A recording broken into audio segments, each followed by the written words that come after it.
Pala si Police Officer Abiliera. Nasaan ka nung oras na naganap ang insidente? Nagtungo po ako sa tindahan ni Ricky. Kilala mo ba ang biktima? Kung oo, paano mo siya nilalarawan? Pinsan po siya ni Ricky.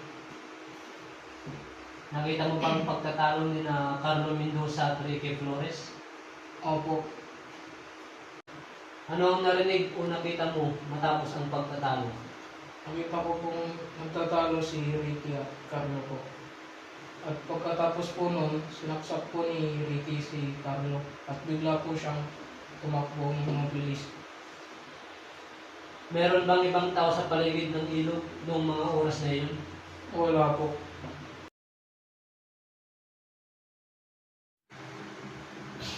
Ako nga pala si Police Officer La Peña. May mga katanungan lang ako para sa iyo. Sinasabi ng mga saksi na nag-away kayo ng biktima. Tungkol saan ang pagtatalo ninyo? Sa gawan ng rupa po, sir.